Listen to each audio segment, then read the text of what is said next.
3 ঢোকে পানি খাওয়া সুন্নাত, প্রত্যেক ঢোক নিঃশ্বাস বাইরে ফেলা সুন্নাত। এখন আপনি বলেন তো এটার দ্বারা পানি খাওয়া আদায় হবে না? হবে কিনা বলেন না? তো দুনিয়া আদায় হইল, আখিরাতে সুন্নতের নেকি পাওয়া গেল। বাম পাও দিয়া বাথরুমে যাওয়া সুন্নাত, ডান পাও দিয়ে বের হওয়া সুন্নাত, ঢুকতে সময় দোয়া পড়া সুন্নাত, বের হয়ে দোয়া পড়া কি সুন্নাত। 3টা টয়লেট পেপার ঢিলা ব্যবহার করা সুন্নাত। এখন এটার দ্বারা পেশাব পায়খানা আদায় হবে না? আখিরাতের নেকিও মিলে যাবে। আখিরাতের কি মিলবে? তাহলে লাভ কিনা বলে? একই সাথে 2টা কাজ করে কিনা?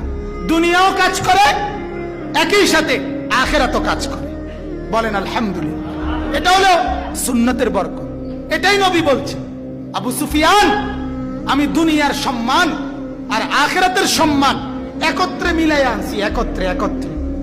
আমার দ্বীন মানলে, আমার সুন্নত মানলে, আমার তরিকা মানলে দুনিয়াও মিলবে, আখিরাতও মিলবে।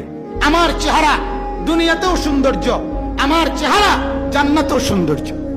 বলেন, আমার একেবারে 2 হাত জোড় করে বলি, কাউকে লজ্জা দেওয়ার জন্য না, সম্মানী অসম্মানী প্রত্যেক কাউকে অসম্মান করা না।